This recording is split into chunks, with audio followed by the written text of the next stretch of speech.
저는 이제 드라마 같은 거 보면 요약을 잘 못합니다. 사실 누가 이야기 해달라 그러면 맛깔나게 하지 못하고 하고 나면 많이 빕니다. 옆에 사람이 이야기하면 맞아 그것도 있었지 이런 스타일인데, 오늘 사무엘하 17장 이 전체 29절까지 있는 이 전체를 여러분에게 어떻게 짧은 시간 안에 요약할 수 있을까, 소위 드라마를 막 여러 번 보면서 어떤 게 중요할까 생각하는 것처럼 제가 그런 마음으로 성경을 여러 번 보면서 제 표현대로라면 여러분에게 엄청 오늘 잘 요약을 할 겁니다. 그런데도 불구하고 복잡합니다, 여러분. 그러니까 제가 이 말씀을 드리는 것은 좀 마음의 준비가 좀 필요하다는 것을 여러분에게 먼저 말씀을 드리고, 그렇지만 이런 내용이 이제 듣다 보면 이럴 수도 있습니다. 이런 내용이 필요할까? 굳이 이렇게 성경에 이렇게까지 자세하게 기록을 해야 됐을까? 이런 생각이 들 수도 있습니다. 저도 들었으니까. 설교를 준비하면서 계속 그런 생각을 했으니까. 그렇지만 왜 이 본문이 여기에 있는지, 또 우리가 그것을 찾아가는 것이 오늘 우리들의 목표고, 또 그것이 오늘 우리들에게 주시는 하나님의 말씀이라고 생각을 합니다. 압살롬이 반역했죠. 아버지를 대항해서. 그리고 이제 피할 수 없는 이제 전쟁을 하는 그런 과정 중에 있습니다. 압살롬은 사실 전쟁 한번 하지 않고 예루살렘 성에 들어올 수 있었습니다. 다윗이 하나님의 것에 다 모든 것을 맡기고 자기 자리를 내려놓고 떠나갔습니다. 자기가 왕이 된 것처럼 다윗 왕의 후궁들을 간음했지만 진짜 왕이 되려면 다윗이 죽어야만 왕이 되는 것이죠.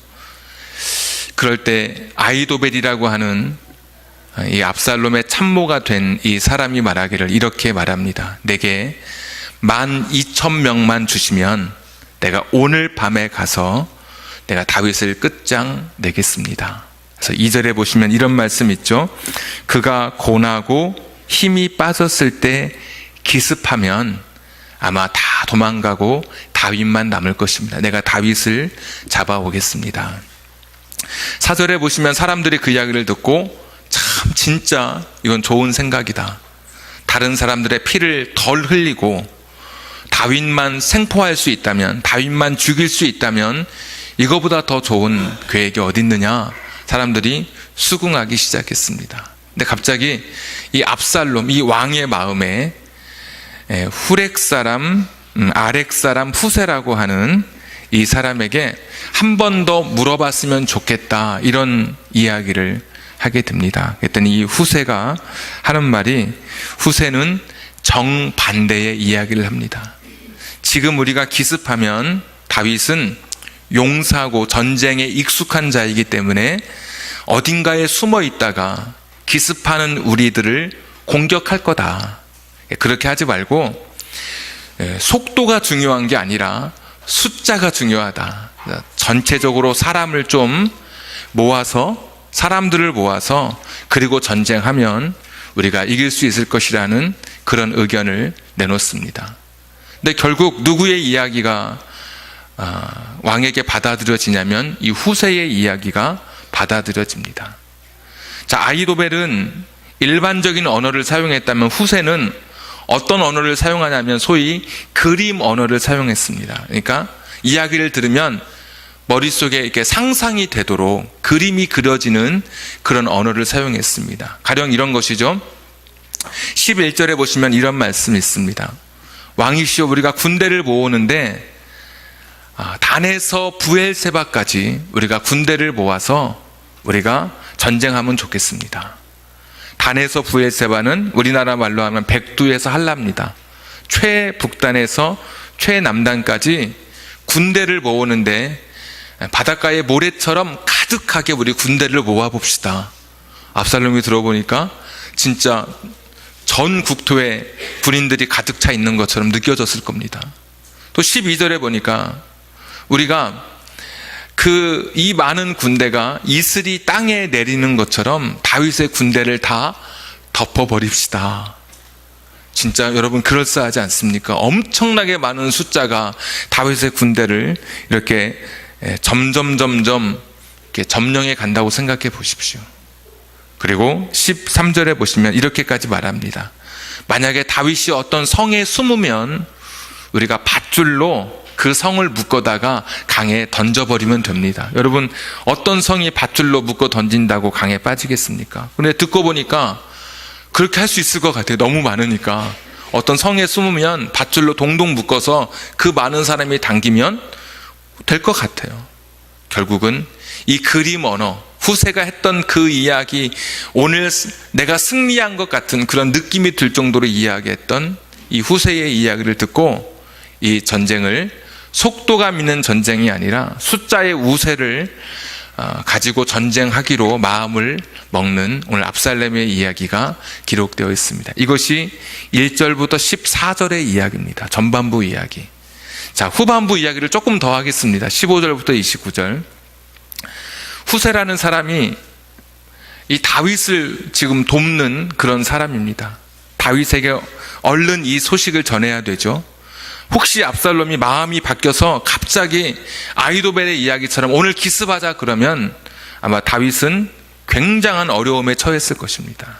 그래서 후세가 이 고급 정보를 그 당시에 제사장이었던 사독과 아비아달이라고 하는 사람에게 이 정보를 전해줍니다. 근데 사독과 아비아달이 그의 아들 요나단, 사울의 아들이 아니고 여기는 다른 아들입니다. 다른 사람 요나단과 아히마아스라고 하는 사람에게 이 아들들에게 또 전해줍니다. 가서 다윗에게 이 소식을 전해서 오늘 여기 머물지 말고 요단 나루턱을 지나서 요단강을 건너서 안전한 곳으로 떠나야지, 그렇지 않으면 위험할 것이라는 이런 정보를 전해주라고.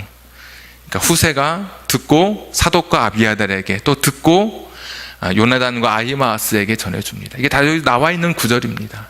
근데 이 두 사람이 이제 전해주러 가다가 비밀리에 접선하는 게 누구한테 보였나 봐요. 그래서 압살롬의 한 그 준비된 청년이 이것을 보고 군사를 파견합니다. 그래서 이 두 사람을 잡으려고, 도대체 무슨 소식을 가지고 가는지 잡으려고 했는데 너무 급해서 어디에 숨었냐면 어떤 한 집에 그 뜰에 보니까 우물이 있는데 우물 속으로 들어갔습니다. 근데 참 이상하게 그 집주인이, 이름도 나와 있지 않은 이 집주인이 우물을 덮어줘요. 그 곡식을 널은 말리는 그 채반 같은 데에서 우물을 딱 덮어버리고, 사람들이 묻습니다. 혹시 여기 수상한 사람 안 왔냐 그랬더니 하는 말이 저기 어디 갔다고, 시내를 건너서 어디 가버렸다고. 그래서 결국 이것이, 이 정보가 다윗에게 잘 전달되는 이야기가 오늘 본문의 이야기입니다. 그리고 마침내 이제 마하나임이라는 곳에 갔는데 그 마하나임에 가니까 3명의 사람이 나옵니다. 제가 이름 외우느라고 힘들었습니다. 소비, 마갈, 바르실레, 이 3사람이 와가지고 다윗에게 먹을 것을 주고 다윗을 공경하는 그런 이야기가 오늘 이야기입니다. 제가 엄청 요약을 잘한 겁니다, 여러분. 제가 아무리 생각해도 이렇게 요약하기가 쉽지 않습니다. 이게 너무 복잡합니다. 조금만 늘리면 이런 이야기가 왜 이걸 우리가 오늘 여기서 들어야 되는가, 저는 왜 이런 이야기를 이렇게 길게 해야 되는가 싶기도 하고, 또 안 하면 오늘 17장 전체를 살펴보는데 전체를 우리가 구성을 알아야 그래도 이 17장 전체의 메시지를 우리가 파악할 수 있기 때문에 같이 나누게 됐죠. 이 시간을 빌어서 부탁드릴 게 있다면 다음 주에는 오늘 17장 했으니까 18장을 하겠죠. 한번 읽어오시면 좋을 것 같아요, 여러분. 한번 읽어오시면 목사님 이런 이야기 하는구나, 우물이 어쩌고, 이거 다 여러분 이해가 될 것 같습니다. 자, 이제 본론으로 이야기를 좀 더 들어가겠습니다. 역사에는 우연이 없다는 말이 있습니다. 그러니까 가정이 없습니다. 역사는 그냥 그대로인데, 근데 오늘 이 17장의 이야기에는 우리가 만일 이렇게 표현할 수 있는 그런 사건들이 많이 있습니다. 가령 이런 겁니다. 만일 압살롬이 아히도벨의 이야기를 듣고 그날 밤에 기습했다면 역사는 달라졌겠죠. 만약 후세가 그림 언어로 굉장히 뛰어난 상상력이 동원되게끔 이야기했지만 압살롬이 그 이야기를 듣지 않았다면 그것도 역사가 달라졌겠죠. 후세가 고급 정보를 두 사람에게, 또 두 사람은 자기 아들들에게 흘려가지고 이것을 전하는데, 만약에 이 두 사람이 그냥 잡혀버렸다면, 다윗에게 정보가 가지 않은 상태에서 그것도 역사가 바뀌게 됐겠죠. 아니, 우물에 숨었는데 그 여자, 그 집주인이 막 찾으러 왔는데 막 오히려 막 여기 있다고 알려주면서 왜 남의 집에 들어와서 이렇게 시끄럽게 하냐고 그랬다면, 이 여인의 이름도 알려져 있지 않은 이 여인의 협조가 없었다면 사실 이 다윗의 역사도 상당 부분 바뀌게 됐을 것입니다. 그러니까 인간편에 볼 때는 이런 걸 가리켜서 참 운이 좋다 이렇게 표현하죠. 참 운도 좋고, 참 우연이라고 하는 것이 참 연속이죠. 이게 이렇게 될 뻔했는데 이렇게 되고, 이렇게 될 뻔했는데 이렇게 되고, 참 너무 이게 기가 막힌 우연이고, 너무 이게 운도 좋고 재수도 좋고 이렇게 표현합니다. 이 중에 뭐 하나만 어긋나도 다윗의 이런 삶이 굉장히 공고해지고 다윗의 군대가 어려움을 겪을 텐데 거의 패했다고 보는 것이 맞습니다. 근데 이 우연, 이 계속해서 이어지는 그런 일들, 사람들은 그렇게 표현하는데 우리가 하나님의 언어로는 세상에 우연은 없죠. 하나님의 섭리만 존재할 뿐이죠. 참새 한 마리도 하나님의 허락 없이 떨어지지 않는다, 그렇게 이야기합니다. 그러니까 하나님께서 허락하시는 일들이 우리 인생 속에 일어나는 거죠. 사람이 볼 때는 이것이 그냥 우연이 된 것 같고, 또 사람이 볼 때는 참 운 좋은 것 같은데 거기에 보면 사실 하나님의 도우심과 하나님의 섭리가 있었던 것을 오늘 우리가 믿음으로 고백하게 됩니다. 오늘 14절 같이 한번 보십시오. 14절. 우리 14절은 같이 한번 읽겠습니다. 같이 시작. 압살롬과 온 이스라엘 사람들이 이르되 아렉 사람 후세의 계략은 아히도벨의 계략보다 낫다 하니, 이는 여호와께서 압살롬에게 화를 내리려 하사 아히도벨의 좋은 계략을 물리치라고 명령하셨음이더라. 아멘. 오늘 성경도 다시 한번 이야기하고 있죠. 이게 다 우연인 줄 알았더니 알고 봤더니 하나님께서 그 사람의 마음을 움직였다는 것이죠.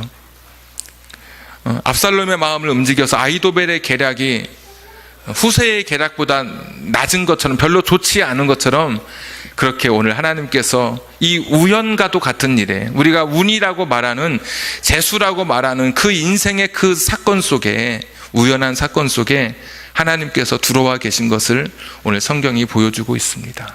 자, 그러면 오늘 우리도 일생을 살면서 읽었던 자잘자잘한 이야기들이 합쳐져서 연결되어서 우리 한 사람의 인생을 만들어 가죠. 지금도 우리가 인생을 살면서 많은 일들을 겪고 있습니다. 오늘 드라마의 한 장면처럼 다윗에게 있었던 오늘 17장의 이야기처럼 그 조그만 이야기들이 연결되어서 우리 인생을 만들어 가는 것이죠. 그러면 어떻게 다윗은 자신의 인생 속에 하나님의 개입, 하나님의 도우심을 자신의 인생 속에 하나님이 역사하실 수 있는 그런 공간을 마련했던 사람이고, 하나님의 도우심을 힘입었던 사람입니다. 그러니까 사람이 볼 때는 운 좋았다고 말하지만 오늘 보니까 하나님께서 그 사람의 마음을 명령하셔서 움직여가지고 아히도벨의 계략을 따르지 못했다고, 그 배후에 하나님이 계신 것을 말씀하고 있죠. 우리 인생에, 우리도 인생을 살아가면서 다윗이 경험했던 이 하나님의 은혜, 다윗이 누렸던 이런 우연과도 같은 이런 하나님의 섭리를 오늘 우리는 어떻게 경험할 수 있을까? 분명히 우리도 여러 가지 일들을 만날 텐데 그 일들 중에 어떻게 우리가 이 하나님의 도우심을 힘입을 수 있을까? 오늘 그것을 같이 생각합니다. 사무엘하 15장 31절. 사무엘하 15장 31절. 우리 한번 다 찾아보십시오. 우리 같이 한번 읽겠습니다. 시작. 어떤 사람이 다윗에게 알리되 압살롬과 함께 모반한 자들 가운데 아히도벨이 있나이다 하니,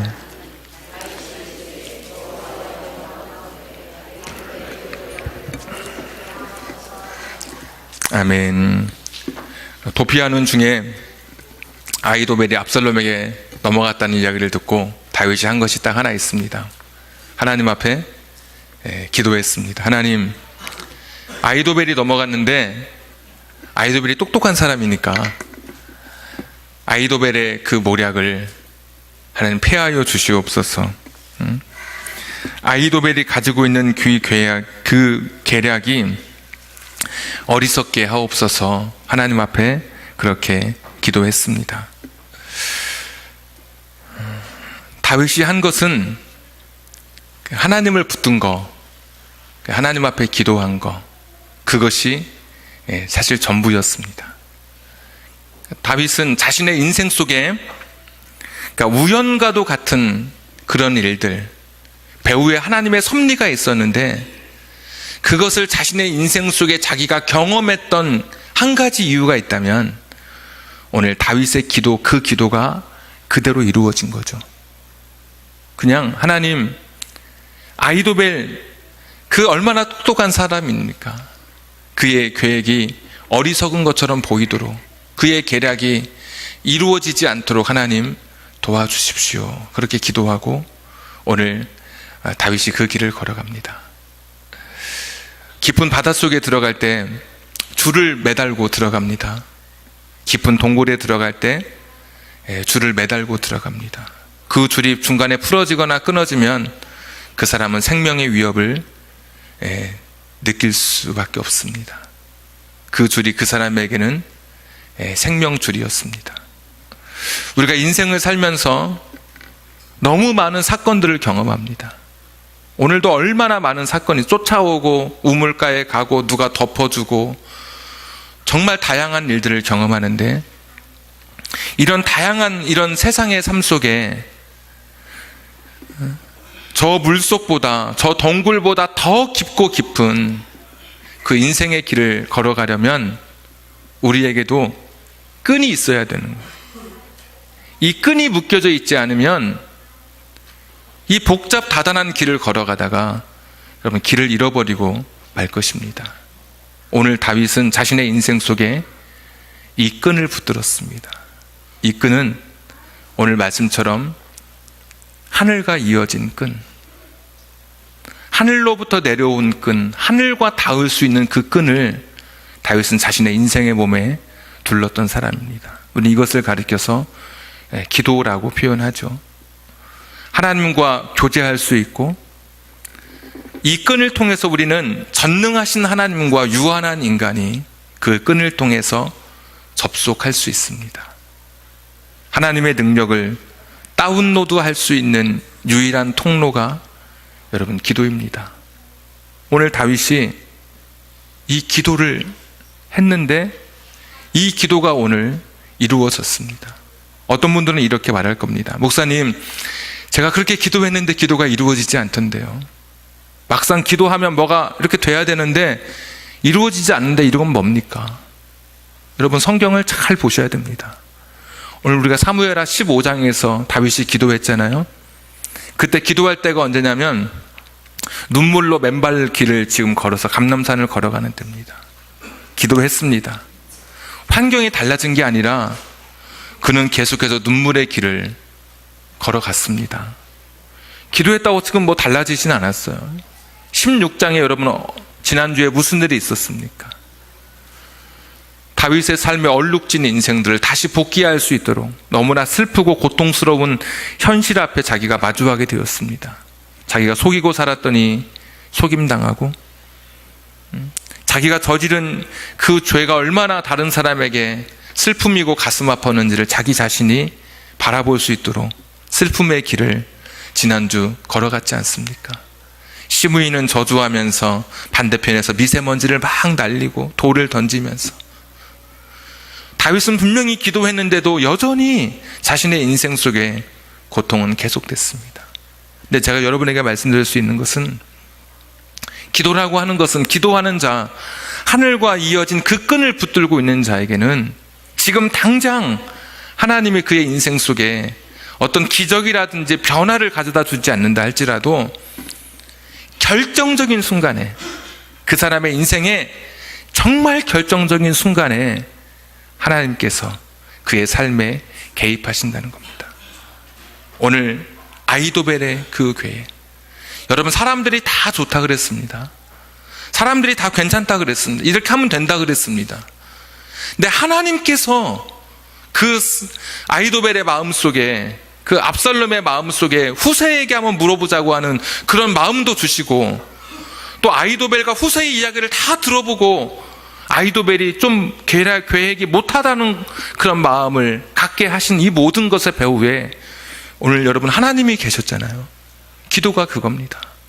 기도는 오늘 내가 기도한다고 갑자기 내 인생이 확 좋아지거나 확 달라지지 않을 수 있습니다. 그러나 분명한 것은 기도는 내 인생의 결정적인 순간에, 절체절명의 그 순간에, 그 기도는 내 인생을 하나님이 개입하시는, 하나님이 내 삶 속에 역사하실 수 있도록 그의 씨앗이 되는 것이 바로 기도라고 하는 것입니다. 하늘과 이어진 그 끈을 붙드는 자는 이 험난한 세상을 걸어가면서 결코 길을 잃지 않을 것입니다. 내가 기도할 수 있다면, 오늘도 내가 그 하나님을 내가 여전히 붙들고 있는 자라면, 이 세상에 당하는 어려움과 고통 속에서 여전히 허덕이고 앞이 보이지 않지만 그것이 내 인생의 끈이 되어서 나를 살리는 생명줄이 되어서 저 깊은 바닷속에 갔다 할지라도, 저 깊은 동굴에 들어갔다 할지라도 그 줄을 붙잡고 다시 제자리로 돌아올 수 있는 것처럼, 기도의 끈을 붙들고 있는 사람은 다시 여러분의 제자리로 돌아올 수 있는 것을 오늘 여러분에게 말씀드립니다. 지금 여러분의 인생이 어둡고 캄캄하게 여겨지는 분이 계실 겁니다. 어디서부터 헝클어졌는지 모르겠고, 어디서부터 내 인생을 풀어가야 할지 모르겠고, 내가 어떻게 내 인생을 헤쳐가야 할지 모르는 캄캄하고 암담한 인생의 길을 걸어가는 분도 분명히 계실 것입니다. 그런데 내가 여전히 하늘과 이어진 그 끈, 하늘로부터 내려온 그 끈을 내가 붙들고 있는 자라면 여러분 절망하지 마십시오. 여전히 고통스러웠지만 결정적인 순간, 도저히 내가 내 힘으로 어찌할 수 없는 그 순간에 하나님이 그의 인생 속에 개입하십니다. 몇 해 전에 오늘 여기 나와 계신 어떤 집사님 한 분이 지금 퍼즐을 주셨어요. 퍼즐 아시죠? 이렇게 그림 막 잘라놓은 거. 굉장히 기뻤습니다. 처음에는. 두 번째는 사실 난감했습니다. 누가 이런 어마어마한 일을 했는지, 그냥 그림 하나 이렇게 있으면 좋은데 왜 다 잘라가지고 힘들게 하는지 너무 많아가지고, 솔직히 우리 집사님 여기 와 계신데 죄송한데 맞추질 못했습니다. 왜? 너무 겁나서. 개수가 한 10몇 개가 아니라 세어보진 않았는데 너무 많습니다.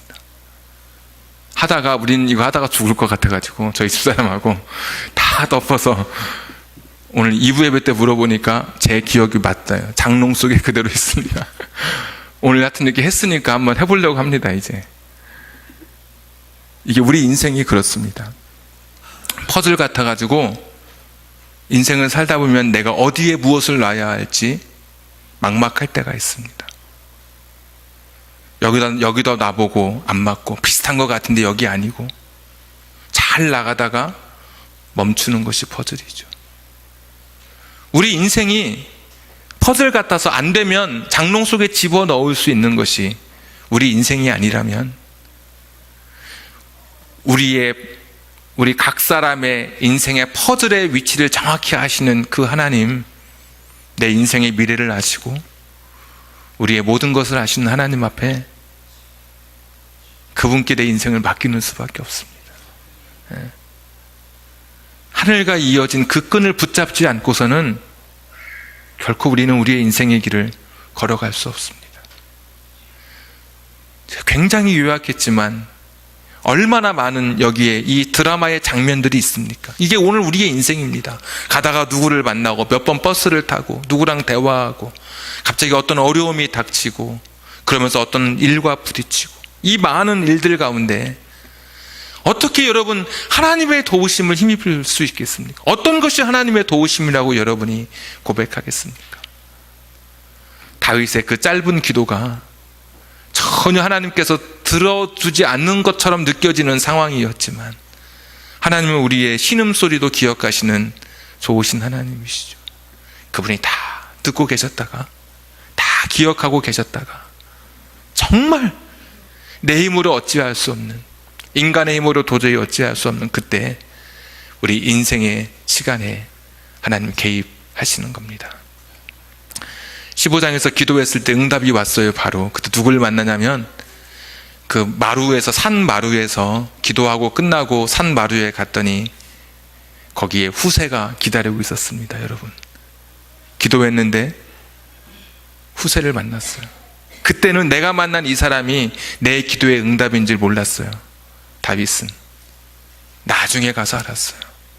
여러분, 기도를 하면 이미 하나님은 일하시고 계셔요. 나는 모르는데 지금 누군가 또는 어떤 환경이 하나님께서 그 일을 시작하셔요. 제가 아까 사람들 많이 말씀드렸죠.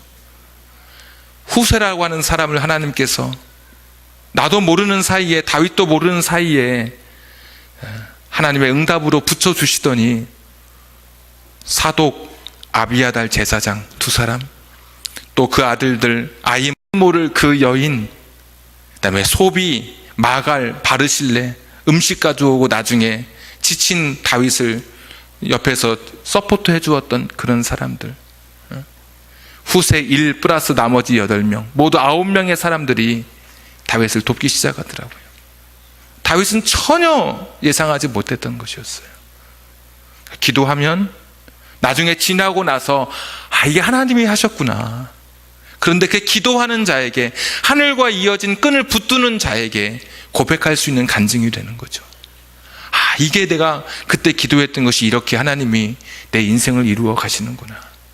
지금 점처럼 보이는 사건인데 나중에 그 점을 다 이어보면 하늘의 끈을 붙든 사람은 아름다운 걸작품이 된 자신의 인생을 발견하게 될 것입니다.